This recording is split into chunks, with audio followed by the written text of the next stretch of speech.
and I have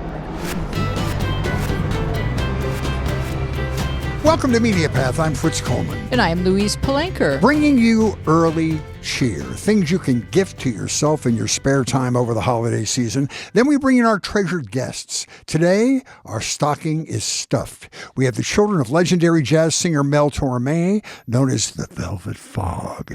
We have his daughter Melissa Tormé-March and James Tormé, a talented jazz singer, who will chat with us and talk all about their dad's music being added to the El Portal Theater holiday show called Oi to the World, which is a blast. We'll talk all about it.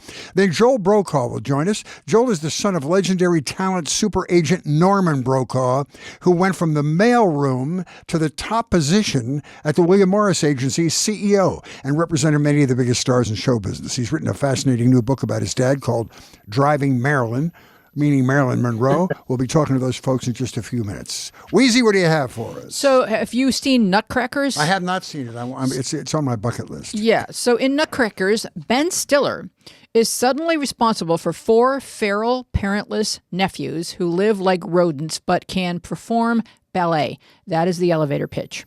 Wow. Are you in? Mm-hmm.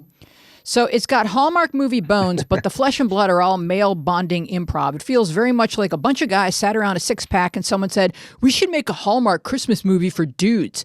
Then a joint went around and there was a lot of chortling and one guy hollered, okay, listen, we open on our city slicker barreling into rural Ohio in a souped-up sports car, and then he steps into a steaming pile of pig crap.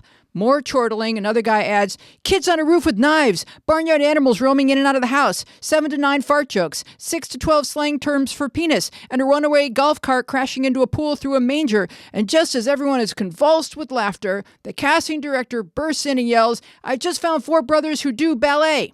You're really selling this. Yeah. So here's what makes it also lovable, Fritz. The 4 real-life brothers exhibit the chemistry and sass to deliver dialogue that feels completely natural. A lot of this was most likely improv, and they sound like kids, messing around and talking over each other. The movie was filmed in Ohio at the kids' actual house. It's a lot of fun and just Hallmarky enough for you to snuggle up with it, sip something frothy, and bathe yourself in comfort and joy. Wow. Nutcrackers is on Hulu. Did Ben direct it, or is he just acting? I really needed to do more research. I was so obsessed with the knives and the ballet. I got sidetracked. That sounds awesome. Yeah, it's good. It sounds more Christmassy than Nosferatu. One of us will have to do that thing. Okay. That dark vampire movie, just in time for Christmas. All right. I want to talk about my favorite new movie. It's Thelma, starring June Squibb. It's streaming all over the place, Amazon, Hulu, Disney+. June Squibb is a wonderful elderly actor who slayed hearts in the film Nebraska and opposite Jack Nicholson in About Schmidt.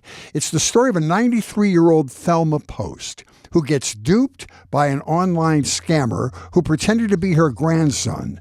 Thelma's like most people of her age, our age, naive about the manipulations of the internet. This scammer calls her, claiming to be her grandson, who claims to be in jail because of a car accident, and he needs $10,000 for bail and a defense attorney.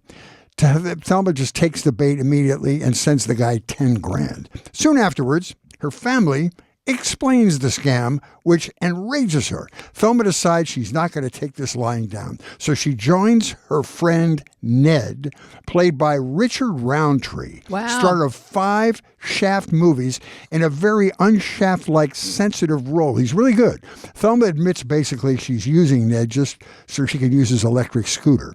The two embark on a quest for justice.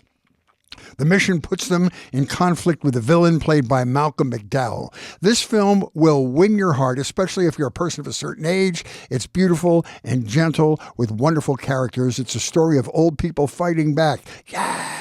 In the film, Thelma is supposed to be 93. In real life, she's 95. A gifted actor. You'll see Richard Roundtree in his last film role. He passed away last year. This film is written and directed by Josh Margolin, and it's based on real-life experiences of his own grandmother. It got a 98% on Rotten Tomatoes. It's streaming everywhere. Really, it made my heart sing. Wonderful. Have you ever ridden one of those scooters? No, but they look really inviting. They're fun, and there's 2 speeds. So, and it's international. There's tortoise, and you can take it all the way up to rabbit. So, it looks like they had that thing up to rabbit. It was really cool. Yeah, they were And rocking. she drove it, and there's some great scenes. It's just a wonderful film. All right, our first guests are Melissa Tormé-March and James Tormé, the children of one of America's greatest song stylists, Mel Tormé, The Velvet Fog. Their father's music is being featured in this year's version of Oi to the World, playing at the El Portal Theater in North Hollywood between December 12th and the 22nd. It's a celebration of your favorite Christmas songs written by Jewish writers. Mel was a singer and a musician and a composer and an arranger and a drummer and an actor and an author and a parent. He wrote the music and co-wrote the lyrics to the most iconic Christmas song on the planet, the Christmas song, Chestnuts Roasting on an Open Fire. All due respect to Mariah Carey. That's my new favorite version. Thank you. Yeah, good. He co-wrote the lyrics with Bob Wells. Welcome, guys. I'm so happy to have you here. Great to be We here. have to be quiet because Melissa's at work and we don't want to interrupt the customer. She's at her consignment Oh, store. no, it's all right. Everybody. She works with celebrities. Outside. She's in her dressing room. She's in a dressing room. I'm so happy to have you guys. And Melissa, you saw the show last year. It's really a lot of fun. And they've added your dad's music, and they added a few different songs this year. So it's going to be fun. Well, I thought it was very nostalgic and very reminiscent of sort of old Broadway musicals. It really was just sort of like, come along on this ride with us and enjoy this joyful moment in time. And it brought you back, and I loved it. 100%.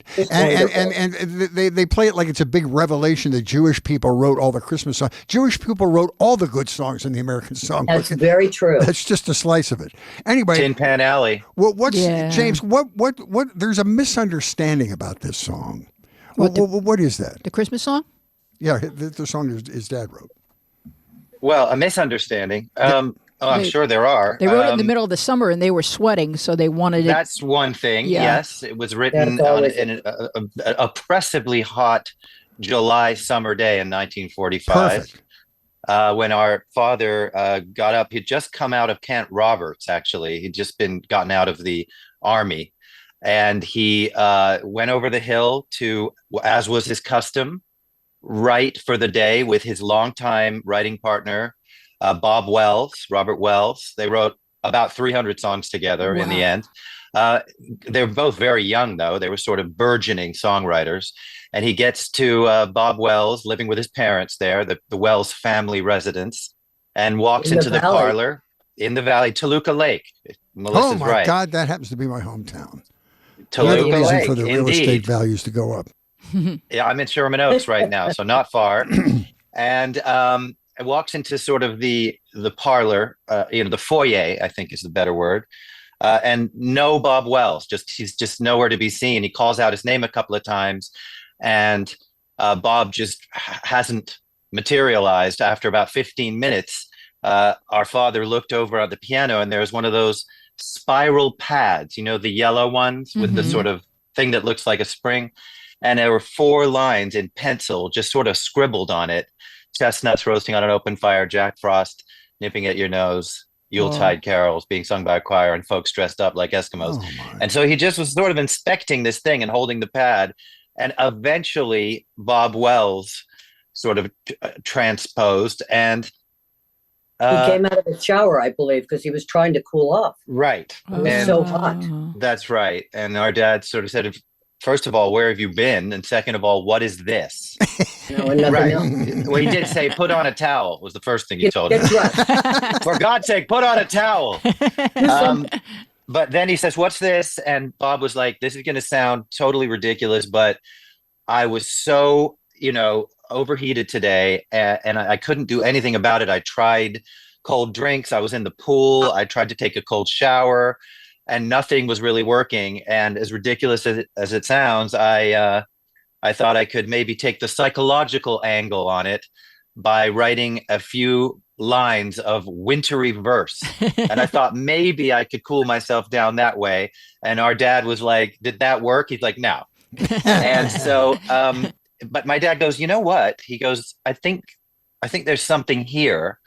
And he applied a melody that had been in his head. He'd sort of been toying with to these first few lines. And as is the case with so many, as you guys both, I'm sure, know, so many of the great timeless songs, the song sort of wrote itself in about 30, 40 minutes, and it was completed. Very, very true. Wow. His Very favorite brief. version was the Nat King Cole version, right? That was the one he loved the best of all the That people. was Of all the his favorite version because 1,500 he wanted recordings to of that record song. it. Yeah. Yes, way more than that, actually. Yeah, it's sort of the fourth most recorded holiday song of all time. Man. But they got excited about it, and they they're excited about the song, and so they got into this time Wells's immaculate cherry Buick that he had, went and started over the hill to go to Hancock Park to a dear friend with whom our father shared a manager, also Peggy Lee, and his name was Nat Cole.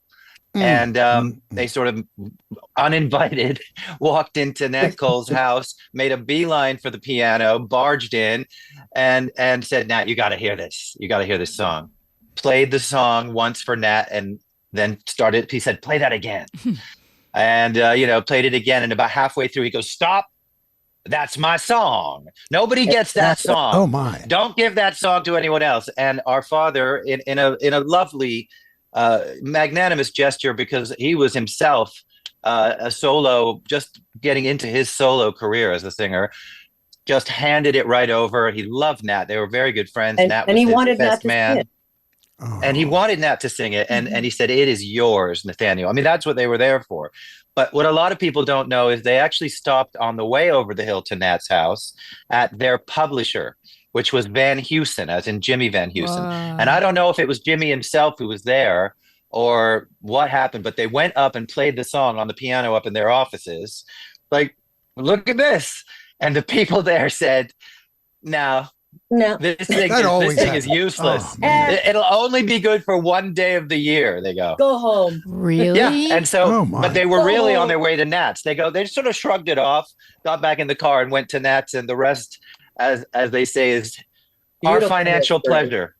Exactly. And a beautiful history and a great story. Is the first song ever introduced to all of us, the first holiday standard ever introduced by an African-American artist. And it really, that's the big thing that people don't really know about the song, is that it played a role societally in turning that page, the sort of much needed, at the time, paradigm shift, literally was sort of the catalyst for artists of color later being able to have hit songs and holiday songs and pop songs, rather than being relegated to sort of like niche genres. Yes. Yeah. That's a really important thing. That might have been the part that I said was misunderstood, because yes. It was more than a song. It also sort of cracked the door open for Nat to have his own television show, because especially the sponsors in the South were way against that.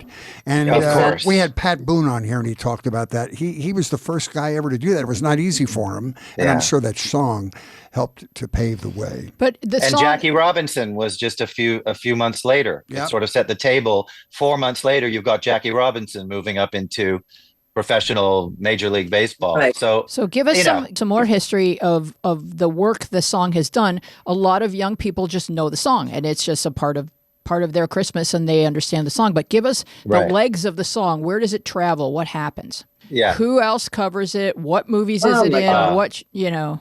Johnny Mathis. I mean, I'll tell you one of my favorite renditions, which I heard around 5 years ago or so, was Pentatonics. Yeah, they do a rendition amazing. That sends chills up your spine.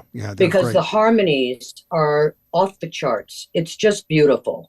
And then, God, there's so many people, James. I mean, it's obviously, just very recently, or fairly recently, Usher and Justin Bieber did a really great version of it. And I'll tell you who also did a great That's some version. travel for you, Wheezy. John Legend did a version on The Voice last year. Oh. And of course, all his castmates, so to speak, all of the other artists that are hosting that show also did their parts. They sang their parts of the song. But that was also tons of artists have done it. I just was listening to James Taylor's version yesterday. Nat Cole did about 4 different versions. I don't know if you know, but he actually went back in and re-recorded the very first one that was released in 46, because he said reindeers. And he was such a perfectionist that to the annoyment of many of the Capitol Records executives, he insisted on going back in about 9 months later And recording back then, you had to do the whole song again just to change that one word. It wasn't like having Pro Tools or whatever, you know? And that is because the plural of reindeer Natalie is Cole's reindeer, version. and reindeer really know how to fly, I guess is the lyric you're referring to. And that's, right. And actually, that version, that initial version is still out there. So occasionally I just listened to it. You'll hear it and you'll go, oh, it said reindeers. You know, he said reindeers. That's the very rare now original version of the song. I have a Mel I Tormé also story. like Natalie Cole's version is also very good. Oh, I'm well, sure before it's we go to spectacular. your story, Fritz, let's pause to listen to this unbelievably stellar version. It's done by a James Tormé. Chestnuts roasting on an open fire. Jack Frost nipping at your nose. Yuletide carols being sung by a choir. And folks all bundled up like Eskimos. Everybody knows a turkey and some mistletoe help to make the season bright. Tiny tots with their eyes all aglow will find it hard to sleep. Oh yeah, they know that Santa's... Okay, Fritz has a story. Yeah, so your dad used to travel to Las Vegas to work on weekends. Sometimes he would leave Thursday nights and sometimes he would leave Friday nights. If there was any hint of bad weather, he would call me at Channel 4. Oh, you told me This that. is the Velvet Oh my Fog. God, you never told me this. No. I didn't tell you that. introduced Like if himself there as- were Santa Ana winds or if there was fog, ironically, he wanted to know what the weather was, and I'd give him a 30-second update, and he could not have been lovelier, and he did it He more than knew once. who to call. You know? For Yes. goodness sake. And Ghostbusters. Fritz, you shared that story with me when I saw you at the El Portal Theater. Yeah. And Yeah. I thought that was such a great story. And James, I meant to tell you about that. I wish You I and had rest the of wherewithal the rest of to. my brothers and sisters. I wish I had the wherewithal to set the recorder on the phone, but that was when we had diesel-powered phones at Channel 4. Mel Tormé was getting personalized weather They're too reports. fun. That's crazy, man. Yeah. So your dad, I'm trying to figure out who he appreciated. Ella Fitzgerald was a huge Absolutely. one Very because much they his both came idol. from the bebop and the swing era and scat. Yeah. Your father was a wonderful scat artist, as was Ella. So Yes. Yeah, they're sort of counterparts. Many Yes. people who are big insiders or maybe just fans of singing sort of think of him as the male counterpart to Ella. Mhm. Yeah, he was And the they king of- respected each other like that, you know? So there was the Meltones in 1944. That was his first singing group right before he became a solo artist. And His only singing group, really. So what Yeah. happened? He went from there immediately into a solo thing, or It segued into it. Yeah, segued into it. His manager sort of gave him a shove in that direction. And Artie Shaw, the great Artie Shaw, gave him his first opportunity to actually record a couple of solo sides on a record that he put out that included a couple of Meltone songs, like What Is This Thing Called Love, that I know Melissa will remember. Yeah, We used to play I it love. in the house during the magical Tormé Christmases Christmas of Eve. past. We do want to Christmas hear Eve. We about the always celebrate Tormé on Christmas Christmas Eve. traditions. Well, Oh, man. we had a tradition. Go for it, Melissa. At every Christmas Eve, we would come over. We had these wonderful dinners that we had a person there that was also a chef for my dad and his wife and Allie. And we would come over and we would have this wonderful dinner. And during dinner, we would pick a movie to watch. Mhm. And my dad had this sort of charming old-fashioned screening room, which was off the garage, kind of part of the garage, to which he used to build model airplanes. And he had them all in dog fights on the ceiling. And then on the walls were all these wonderful original classic movie posters. So these were the actual films. So, you know, Right. he had And one of the seats from biggest Rockefeller Center. wow. illegal And for those- film collections. Right. Ooh. The legal film collection, which we weren't supposed to say on the radio. Right. As Well, well as, this is the radio. Well, that's true. And then also the original seats from Rockefeller Center. And we would pick these movies. And because they were first generation, the indigos and the burgundies, everything was so vibrant, it almost hurt your eyes. And the then there were occasions Technicolor when we were, right. And there were times when we were also a little mischievous. And we would put on some pieces or some film clips or television show clips of our dad doing some things that embarrassed him. He didn't like it. And we would just laugh our heads off. There were a couple, I think, wasn't there one about marijuana that was just hilarious? I don't remember that, but I do remember a lot of pranking. The CBS, yeah, we did a lot of pranking. We did a lot of pranking. It was one time where all of us kids, the 5 kids of Dad's, were all together because Daisy, I think, Fritz, maybe you know Daisy, but Daisy and we grew up primarily in England, being our mother is English and had moved back in the early 80s. And so we'd come back 3 times a year for the holidays and to Beverly Hills, to Dad's house. And, that was when we really had our time together with our sister, Melissa, our brother, Steve, our other brother, Tracy. And so I have to there was a lot of energy. Because, right. A lot of energy. And we're all a little wacky. And what was very funny is they would come back so English and so proper. You couldn't understand them. We grew up Harry Potter style. Hey, James, before we run out of time, I want to get in a great plug. I've worked with you. Funny. You are an extreme. You inherited the gift, the genetic predisposition to being brilliant as a jazz singer. Thank you, sir. You're going to do a very Tormé Christmas on December 21st at the Kookaburra Lounge, which is down in the cool section of West Hollywood, the Ovation Center at the Dolby Theater. You're going to do your whole Christmas show. How many players do you have with you when you do that? It's me and my trio, my all-star trio. Wonderful. And where do they get tickets? Kookaburra.com or Ovation Center or the Dolby? Or they can go to the KookaburraLounge.com or to jamestormé.com and get tickets for that. It will really put you in a good mood. You are a very skilled singer, no problem. And Melissa, I want you to describe to the audience what Oi to the World is. You saw it last year. Talk about it. You started to at the beginning. Well, I like I said, it's a very intimate theater with a tremendous amount of history. So you're already in sort of a mood or in a frame of mind of nostalgic times. Mm-hmm. And you sit right there with the cast. And the pace and the descriptions and the choreography even, let alone the singing abilities and the talent of the cast.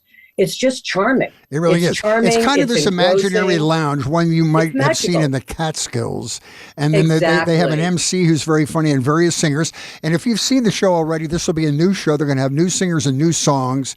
And it's really, really fun. It's the 12th to the 22nd of December. Go to elportaltheater.com for tickets. A lot of talent. Thank you guys Fritz, so much. I will tell you one more quick thing. Please. Yes. That club, that new club, the Kookaburra Lounge, it's actually owned by Walter Afanasieff, who wrote the #1 Christmas song of all time. I have to give credit to him. I'm going to sing the song for him.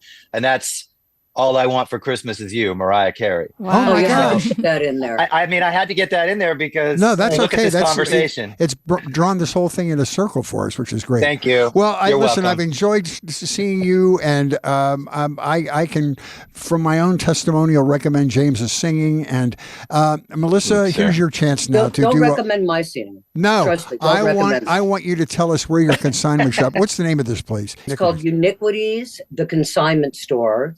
And we are on North Beverly Drive at 266 North Beverly Drive, right next to Sephora. And it's very high-end European antiques and Lalique and Baccarat, 18th century antiques. There's something for everyone. I actually have designers waiting for me right now. Oh, my God. Between Sephora and your place, that's the end of your Christmas budget right there. No, actually, it's consignment, so it's very reasonable. Okay. Come and get but it's fabulous. We're so happy to talk to you guys. It's a great way for us to start the holiday season. Great to see you again. Thanks for having us. Okay, guys. Great to see you both. See you next time. Merry Christmas. Merry Christmas. Take care. Before you leave, say hi to Joel Brokaw. He's going to be our second guest. So these are the Tormé kids. Hi, Joel. Yes. Hi there. Did your dad ever work with Mel Tormé, Joel? I don't believe so, but I went to school with Steve March. I Oh, was that's about your brother. to say, I know you. Oh. Yeah. I know you, and I knew your dad because Yeah. I was in Okay. the entertainment business for a long time. Okay. Our next guest is Joel Brokaw. He was a publicist for many years. Now he's an author. He represented Hollywood stalwarts like Loretta Young and Ricardo Montalban and Lindsay Wagner and Bill Cosby. He is a fourth-generation show business dude. His grandparents' family was a Russian acrobat and dance troupe. So interesting. His grand-uncle discovered Marilyn Monroe. His father was super agent Norman Brokaw, who climbed the classic show business ladder. He started out in the mailroom and worked his way up to CEO of the William Morris Agency. Norman represented and became close friends with some of the biggest stars in Hollywood. Joel's written a great book about his dad and his fascinating career entitled Driving Maryland. Joel, we're so happy to have you. Well, thank you for having me. You know, your dad represented a woman I worked with for 40 years, Kelly Lang.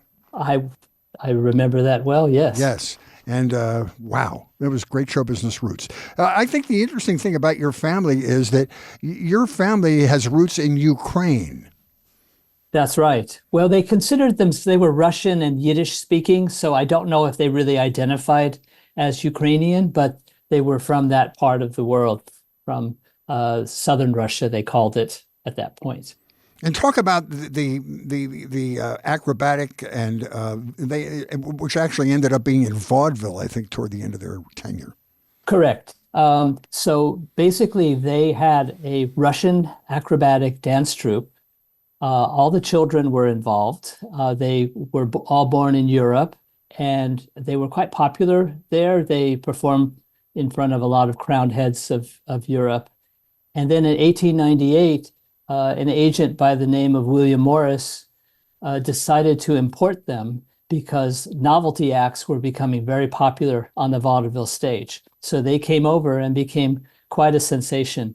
And then, as the story goes, my great-grandfather was performing with the troupe when the San Francisco earthquake hit in 1906. Oh my God. And he was at the Orpheum Theater.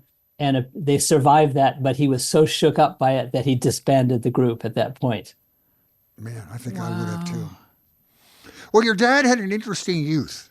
He started in New York, right? William Morris he booked acts, right? He booked acts into theaters just to set the stage for this whole thing.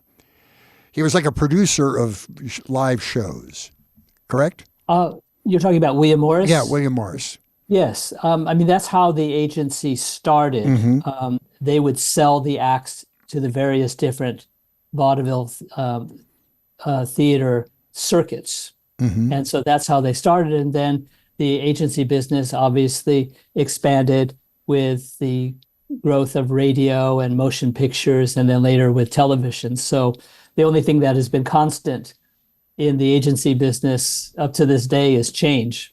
And so they were constantly evolving and moving into new areas. Mm-hmm. An aspect of your dad's childhood that I think really marks him for life as you go on in your book and describe his personality is that they were wealthy when he was below the age of 10. And you even described that they had home movies shot in the 20s and 30s, which means they had a film camera, which I'd be fascinated to see those films. And then they lose everything in the Depression. Tell a little bit of that background. Yes. So basically, they had this great estate in Westchester County in Larchmont, New York. And as I said, these films are just incredible because I can see my father in black and white moving around as a baby, as a 2-year-old, and as a 4-year-old. Wow. But then, I mean, the crash happened in 1929. They didn't lose their fortune like that very minute, but by the early 1930s, things had really deteriorated. And so they had to leave that estate, and they ended up moving to the Bronx. And so it was. What did your grandfather do to build this wealth? He was an attorney, and he was also a real estate developer. Mm-hmm. And so he had buildings and properties all around the area. And I guess he just had a lot of stock. So my father, as he worked hard to accumulate wealth, he had a mantra of never, ever owning a publicly traded stock. He was so traumatized by all of that. And in fact, when my grandfather died in 1942, my grandmother pawned her last piece of jewelry to pay for his funeral. So it just shows you how wow, that's like a movie fortunes ending. can change. Wow. Yeah, well, he loses his father in the middle of his childhood, Yeah. and now he's really got to make his own way in the world. That's right. All of his brothers went off to war. They were older, and they were all in the Pacific Theater during World War II. And so so what happened was his father died when he was 13 years old. And a few months later, his second oldest brother, who he idolized, was killed in the Death March of Bataan in the Philippines. Oh my. And then my grandmother had a heart attack, and then all the brothers were off at war. So my father at age 13 and 14 had to start supporting his mother. And so they moved to LA, and my granduncle, Johnny Hyde, felt sorry for everything that my father's mother had been through, and reluctantly gave my father the opportunity to have an interview for the mailroom. He didn't want every nephew to be asking him for a job, but he felt really sorry for his sister. And his sister had also gotten him his job in the agency field much earlier, because she was the person who learned English the fastest. So she was dealing with all the agencies as they were booking their dates for the dance troupe. So she and had Johnny all Hyde contacts. was the one that knew Marilyn, right? And introduced Marilyn That's to right. your dad. Johnny Hyde was really the first super agent. I mean, he had everybody who was anybody in the 1930s and 40s, from the Marx Brothers to Al Jolson, just so on. He just had all the big stars. When he took on Marilyn Monroe as his project, it was looked upon like as, one of these nudge, nudge, wink, wink kind of things. This year's blonde. No one really took him very seriously. And he staked a lot of his personal reputation in getting a lot of his friends at the studios to try to give her a chance. And some of them really did not want to go along with it. They didn't see anything special in her. But he persevered, and towards the end of his life, he got her a contract with 20th Century Fox. But at that point, why the book is called Driving Marilyn was that he was very sick with a heart condition and really couldn't go out on the town and accompany Marilyn to various different functions and auditions and so forth. So my father was just starting out. He had just been promoted to be a junior agent, but he had the job of going out and taking her to her acting lessons and taking her to auditions, which were at $55 SAG minimum per job.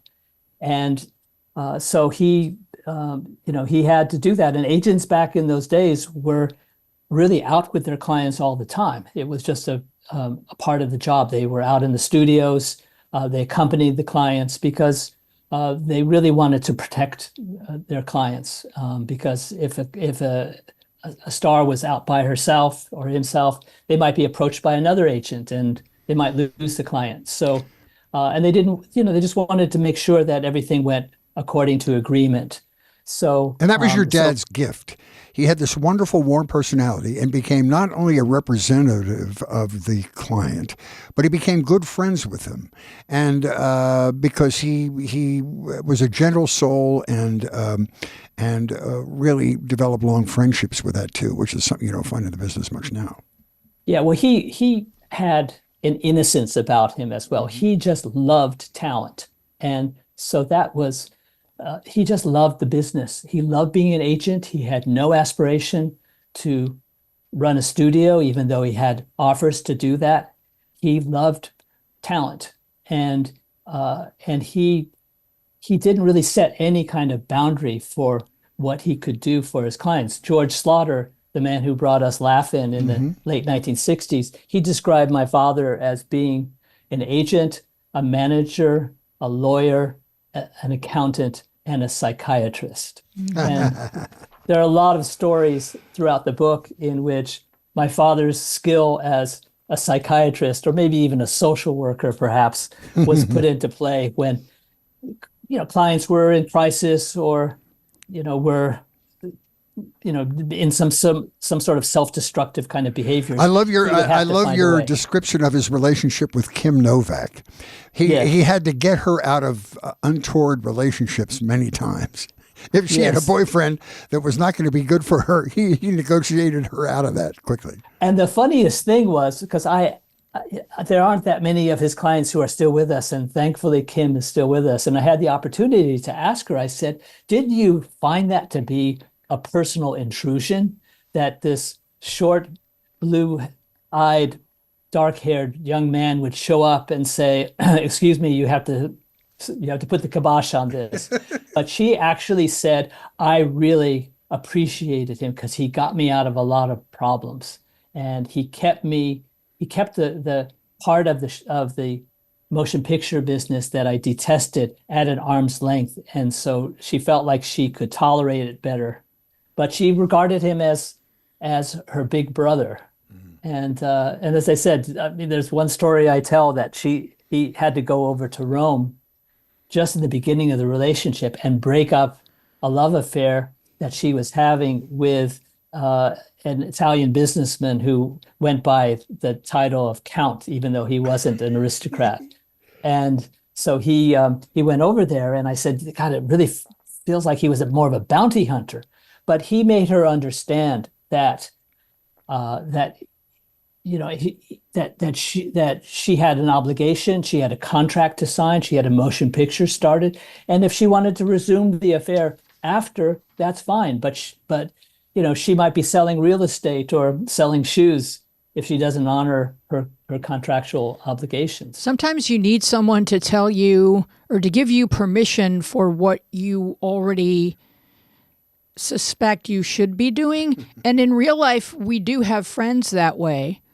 But when you're a celebrity, it may be that even your friends aren't telling you the hard things. And so Norman had that relationship where he would tell people what they needed to hear and wanted to hear, and just giving them the permission to, yes, you can break this off. It's going to hurt the guy, but like he'll go on and marry Zsa Zsa Gabor or whatever it counts to, But like she needed that. Well, I think that Berry Gordy even said that he knew what the client wanted before the client knew. And so, but I think it's important to understand that there was a professional relationship, as familial as it all was. Mm-hmm. There was still a professional relationship. And my father really did not delve into people's personal lives unless, number one, there was an invitation to do so, or that if he saw something that would be self-destructive and he would mention it. And as we know from so many sagas in Hollywood, sometimes people are willing to do the work and correct a lot of those flaws that they have, and a lot of times they are not, and they end up going down the tubes. Mm-hmm. You mentioned Berry Gordy. I found one of the most fascinating passages in your book is describing your dad's relationship with Berry. It was a mutual admiration society until your dad passed away. And they both had the same genius, you say, the genius of knowing talent when they saw it. And Berry obviously started Motown Records, and you have some great commentary about Motown Records. This is powerful in light of the civil rights movement. Dr. King was trying to bring political and intellectual change. Motown was already bringing emotional and social change. I've said that too. I think in my house, Motown music cracked the racist firewall in my home, having black music playing in their house. And I just thought that was wonderful. Absolutely. I mean, it just gives me chills even just thinking about it, because I think out of all the great things that my dad did in his career that were pioneering, in a way, the thing that impresses me the most was his relationship with Berry Gordy, because of just exactly what you said. He shepherded the Motown move out to California in 1972, right? And Berry had no experience in movies but wanted to do this movie. And so your dad hooked him up with all the parts of the puzzle that would allow him to be successful with Lady Sings the Blues with Diana Ross. That's right. So at that moment, Berry Gordy was nervous about making this move, and he wanted to do the movie, but he felt like a little bit of a fish out of water. And my father famously said to him, don't worry, I have contacts. And what Berry Gordy appreciated about him was he said that my dad always got it right from the start. He would put him together with someone and it would be immediate. He wouldn't have to say, okay, it didn't work out with that person, let's try someone else. He kind of knew how to match talent with similar talent. And he said he was always right. It was always swinging, hitting the first ball, never had to like. Did he come up with a ball. packaging concept at William Morris where he puts a writer with a director with a producer and it kind of comes as a lump deal there? Yeah, I mean, packaging existed from the time of radio before my father got started, but he was given the assignment to do something with a new medium that was really at the time just a novelty. And he got called into his boss's office and said, I want you to form the new department of something that we think they're going to call television. And television at the time was, basically a lot of talking heads. It was news broadcasts, it was bowling for dollars, some sporting events. And the only thing that was kicking it off was I Love Lucy. And so my father said to his boss, and he felt he was being demoted because he was a motion picture agent, and television was just a gimmicky kind of thing. And everybody was afraid about it because it felt just like they just couldn't get a handle on it. And so what happened was he said to his boss, how would you like me to proceed? And his boss says, I leave that up to you. Mm-hmm. So he went home and he created a couple of lists. And one list was a bunch of actors who had a recognizable name, but maybe weren't that hot any longer. He made a long list of those people. On the other page, he put a list together of directors who were like budget directors, like for 10-day wonders. They could deliver a quality product quickly and on budget.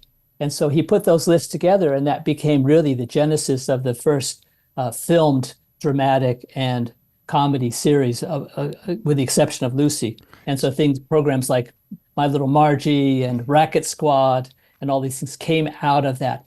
And that was basically, again, packaging, that they would put together all the creative talent and they would find a sponsor, and then they would walk into the network with a finished product. And that's what created really the great wealth of the William Morris Agency from the 1940s on. And he would take those stars that maybe had their light in movies had dimmed, put them on, and he invented the anthology format with Loretta Young, where you have somebody that people recognize and they come out every week and they have a new play. Well, she was the one who really broke the dam, because again, television just didn't have the best reputation. And so a lot of people who were in films would look upon it as stepping down to go on television. But Loretta was a very smart businesswoman. She knew her brand. She was also getting to the age in which it was starting to get a little bit iffy about being the young leading actress. So she was seeing the handwriting, I think, on the wall there. But most importantly, being a spiritual person as she was, she also saw the opportunity to put one major idea into the mainstream of America every week. And having the anthology series allowed her to tell lots of different stories and also play a lot of different roles, which she loved doing. Mm-hmm. So once she did that, then a few weeks later, my father got a call from Barbara Stanwyck, who also wanted to do the same thing. Mm-hmm. So that's so cool. Yeah. Now, you talk about TV actors who used to come over to your house and use your pool, and that's something that would have thrilled me to pieces when I was a kid, but you found their dependence on your dad to be unsettling. Yes. Keep in mind, in the 1950s, children were to be seen and not heard. Mm-hmm. And so obviously on the weekend and the swimming pool, I wanted to go swimming, but also so did Nick Adams and Hugh O'Brien and people who were on my television set as Wyatt Earp and the Rebel, and they would come over. And I say this hesitantly, but at age 3 and 4 years to develop a bullshit meter, like these people are not being genuine with me. They're being nice to me to kind of curry favor with my father. That's excellent. And there was just such a grasping energy, because I mean, you guys know show business. I mean, is the phone ever going to ring again? And even if someone has a hit show on television, how long is that going to last? So the agent is kind of the power broker in that way of, having that being front and center in the agent's mind is really important. And so let's put it this way, I wasn't starstruck at all. And the whole business didn't have much of an appeal to me until I got much older. But it taught you the psychology of stardom, which made you a good publicist, because that's another job, sort of ancillary to being an agent. You have to know how to bullshit your client and the public.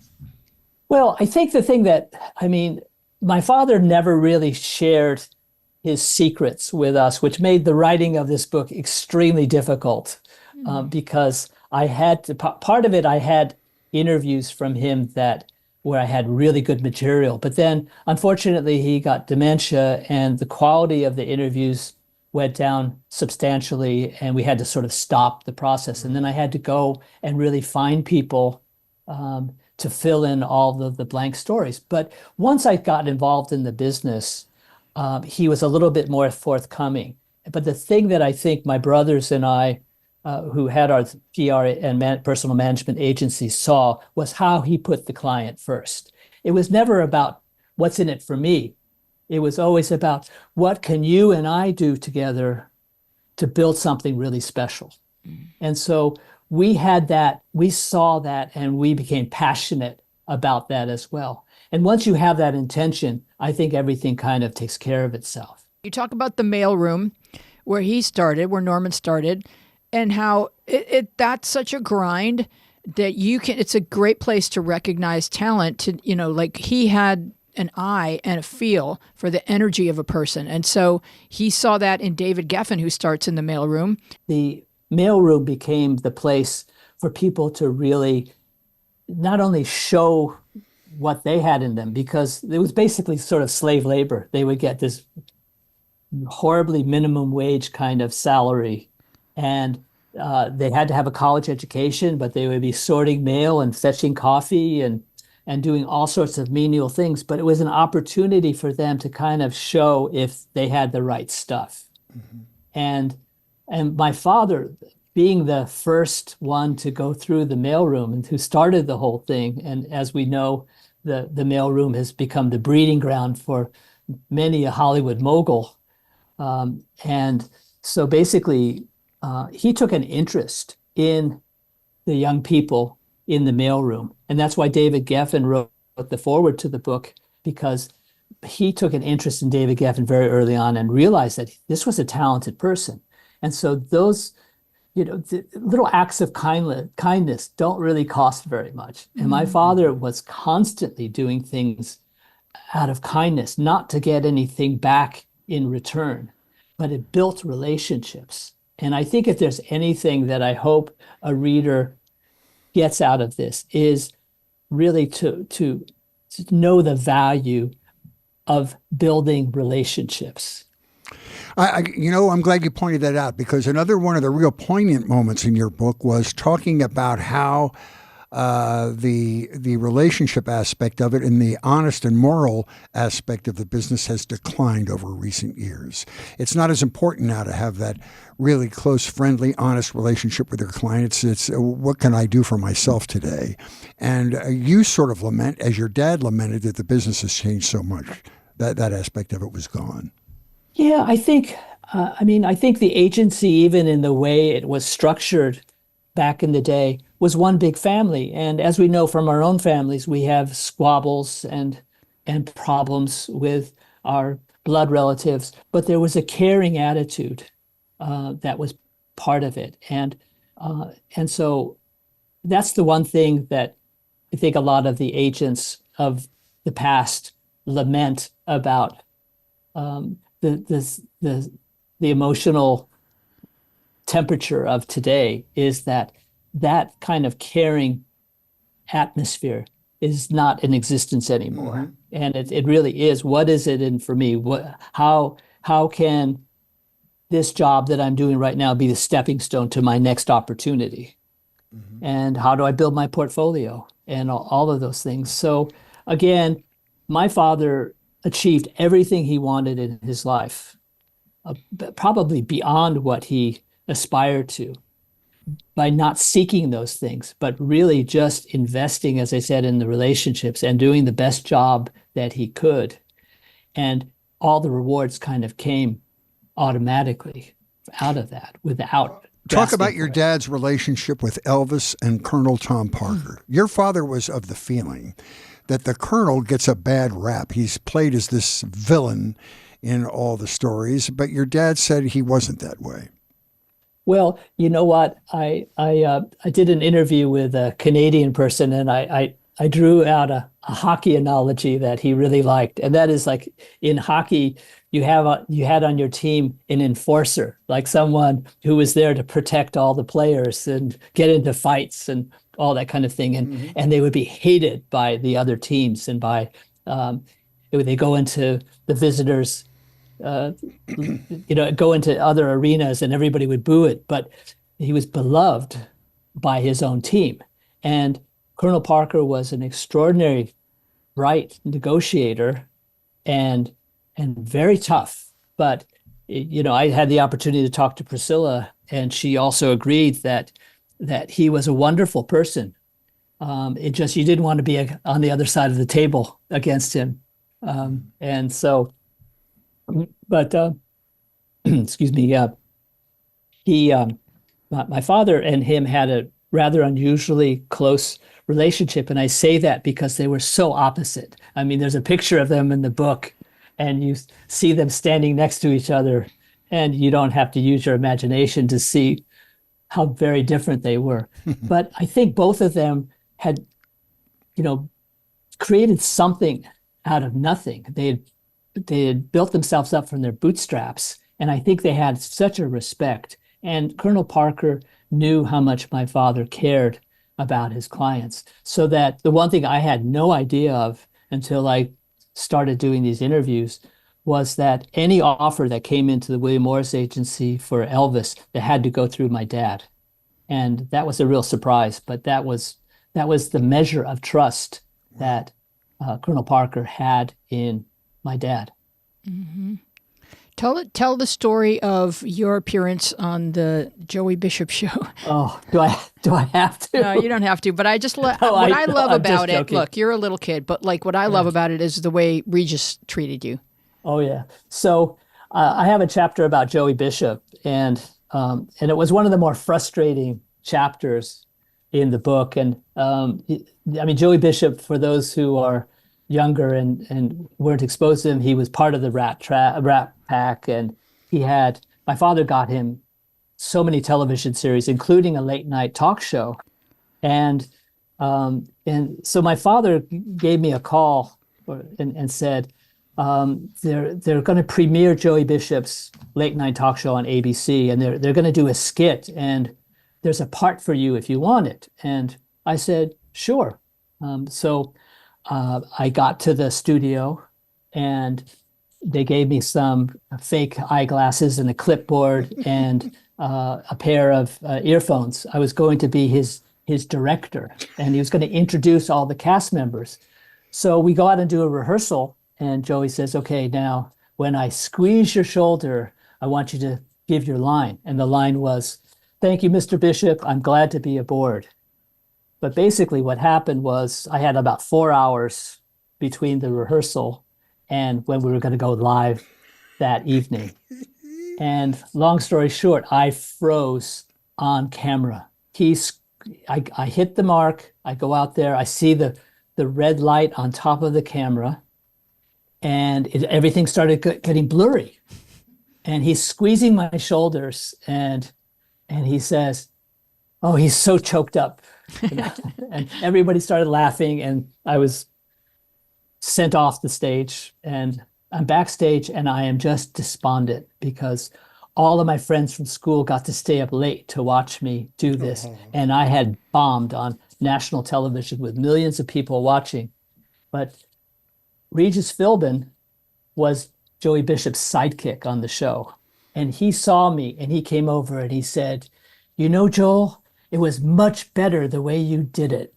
And I never have ever forgotten that. And many years later, I saw him in New York and I said, "You know, I just want to tell you what you did for me." And he said, "Oh, I remember that perfectly. And they brought the chimpanzees on after you, who were the writers." And but that's the mark of a mensch. Someone who goes out of their way to nurture a child. That's who I want to be around. Yeah, he was just incredible.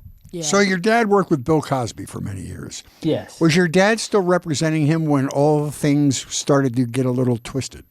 Well, I think the big question I always get was, did he know the extent of the accusations against Bill Cosby?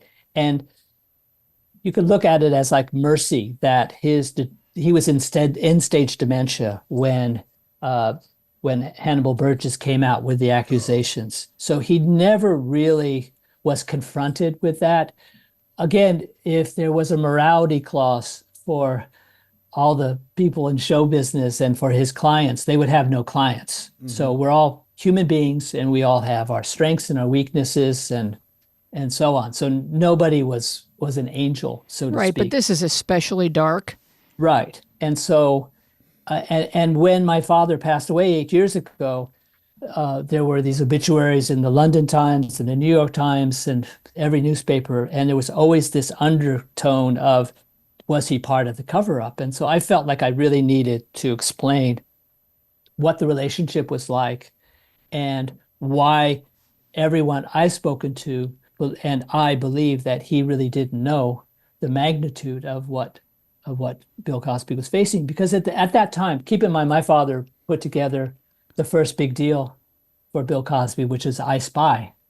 And so my father was really brought in, really did the top level things. He didn't get involved in the day-to-day, like where's the plane gonna land and what's the hotel and all of that stuff. So he wasn't in that kind of nitty-gritty. And he also had a position of respect and trust with him that, you kind of, it was white gloves, basically. So it wasn't that he didn't know that there were problems, because right after Ennis Cosby was killed, there was a woman named Autumn Jackson who came out with accusations with a paternity suit and all of that. And there were some deals that fell through the cracks at that point. So it wasn't like he didn't know that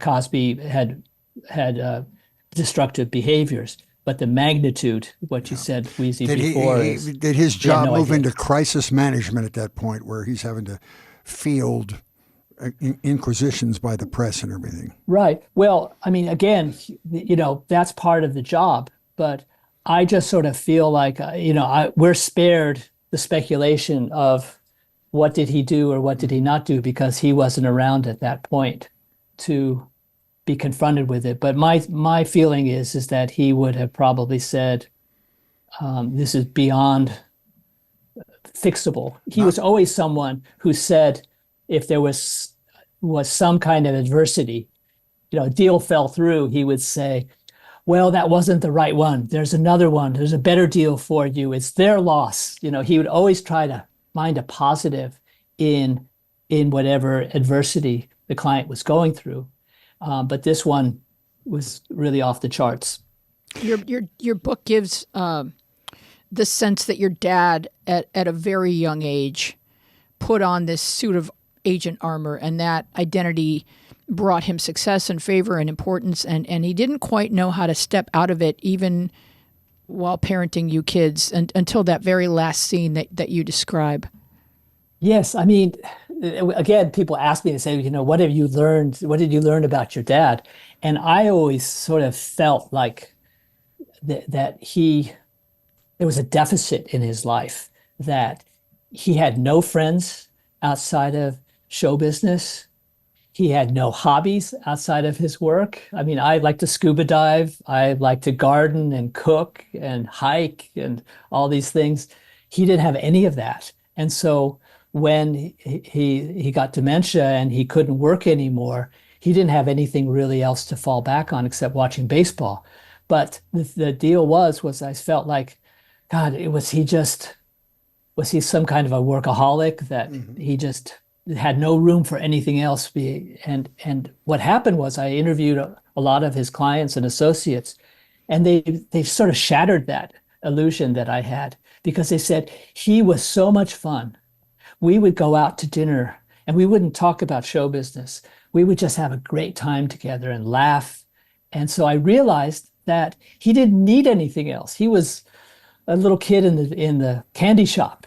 He didn't need to go outside of it. It was one-stop shopping for him. Joel, what was your relationship with your father? What were your brothers and your siblings' relationship with your dad? It seemed like he was on a nonstop schedule. Were there times when you felt like you really connected with him emotionally, or was he shut down that way? It was really hard. I mean, one of the funniest things was whenever we would meet someone who knew him, it's happened during his lifetime and after his lifetime. People would say to us, "Oh, your father is so wonderful. How lucky you are to have such a wonderful dad." And we would kind of like, acknowledge and say, "Thank you so much." But then the question that we wouldn't usually say, "Are you sure you're talking about the same person?" Because he was, I explained through talking about his childhood and the kind of riches to rags and all the tragedies and deaths that his family went through, that he became kind of a little bit emotionally shut down because of that. And I think there was at most simplistic level, when your father dies when you're 13 years old, it's so devastating. And I think there was a part of him that didn't want to get too emotionally close to us, because if he died early like his dad, he didn't want us to go through the same grief. So he was a great dad in so many ways, but he didn't get down on the floor and play with you. He didn't kind of like say, "How'd your day go?" or something. He was pretty much, you had to deal with him on his terms. Right. And God forbid, being a kid of the 1960s, you let your hair grow a little bit too long. I would hear that till the cows came home. Oh, wow. So it was difficult, but as he aged, he mellowed out, and especially, as I said, one of the ironic things is, as he got dementia, a lot of the stress that he had inside of himself dissipated, and in a lot of ways, he was so much more accessible. And so I was really grateful for that time, even though it came at such a cost. Mm-hmm. There's a very touching bit toward the end of your book, and you call it the rosebud of your father's story, connecting it to the thing that Rosebud represented in Citizen Kane, which was his Rolodex. Yes. Yeah. Talk about the Rolodex and how that came to its end. Well, basically, the Rolodex, and again, nowadays everything is in this thing, but back in the day, people had these this axle with all these cards attached to it, and my father had two ginormous cards on it, and his assistant Mary, who was just wonderful, she was the guardian of this Rolodex, and it had not only telephone numbers and addresses, but it had a lot of personal information on clients and so forth. Yeah, and birthdays of their children, birthdays of their grandchildren, really cool information. Absolutely. And so when the agency graciously gave him an office, kept an office for him, even as his health was deteriorating. And he would always say, "I'm going to go in the office today." And he would kind of he'd get out of bed and he'd walk towards his closet, and he would look at all of his tailor-made suits and pick out a tie or something like that. And then he would go back to bed. So So, they would send things to him, and it was very, very sad. And, just the world just started to shrink around him. Mm-hmm. So when he passed away, they closed down that office, and she packed up a lot of the things, and some of the things were the property of the agency, and some things were his property, and they all got sent out. But she took the Rolodex home with her, and sort of, it was one of those things that the Smithsonian would have probably wanted the Rolodex. It had that much value to it. And so she said, I just feel like he wouldn't want this to fall into anybody's hands. So she took it home, put it in her closet. And a couple of years later, she got another inkling. She said, this just doesn't feel right.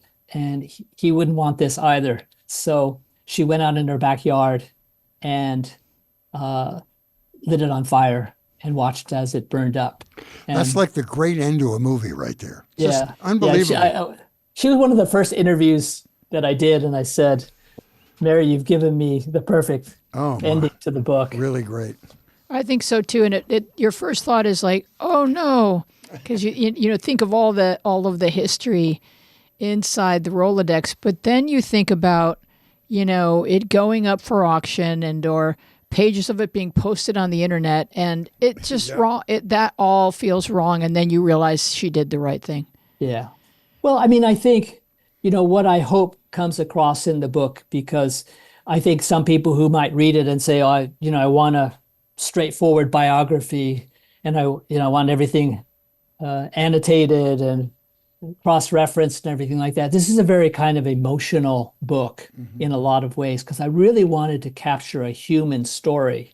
And it wasn't like, as much as I really loved my father and admired him, he was also a human being with a lot of flaws. And I wanted to really capture a story of what somebody has to go through to become successful in life, and what sacrifices people have to go through in order to become successful. And I think, what came through for me is that through thick and thin, he kept his integrity. And when I interviewed people for the book, nobody turned me down. And if anything, I couldn't get people off the phone. Whoa. And like someone like Mark Spitz, for example, who was the Olympic swimming hero, who was the first sports figure ever signed by a Hollywood agency. And that was another pioneering thing that my father did, in addition to introducing the political world through the signing of Gerald Ford to an agency contract. Mark just told me, like, in such detail how my father's mind worked. And it was really quite, and at a certain point in the interview, he started getting really choked up. And it was like a sign of like just the gratitude that people had for him. And Berry Gordy himself said he was the secret driving force behind all of us who were fortunate enough to have him in our lives. And what Dick Van Dyke said about how he would care about the 360 of the person in every aspect of their life. Absolutely. He said, yeah, he put together a lot of great deals for me, but he was also a humanitarian. And so, and he cultivated all of these doctors. He was on the board of Cedars-Sinai Hospital.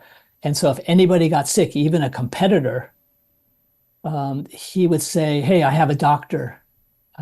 And again, a lot of those people who come up to me said, he saved my mother's life, or I can't believe what he did for me, and all of that. But that was my father's drug.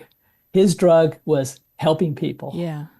And doing there could not be a better salute to one's father. And I'm sure writing a book about your dad is not all easy, because you have to resurrect some not always perfect memories, but it's a beautiful salute to your dad. But also, from an historical standpoint, it's a great look at an era of show business that may be over, which was the dawn of television, the dawn of agent-manager representation, and all that.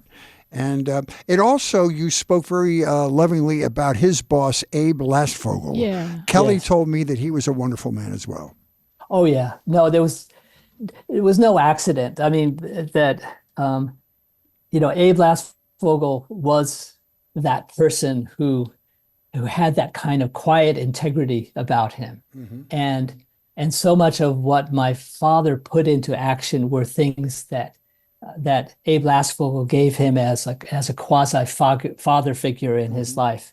But he was the man who started the USO, and during World War II, got all the entertainers organized to do the shows for the troops in the theaters of war, and just a very quiet, dignified, grandfatherly kind of figure, but just incredible. Like there's one story that one of the agents told me about him, which I love, which is about Zsa Zsa Gabor, and this young agent named Irv Schechter, who is still an agent today, and he had just been promoted, and Zsa Zsa had an offer to do a film, and Irv said, "I have to go through your past contracts so I can find out how much we should ask for your services."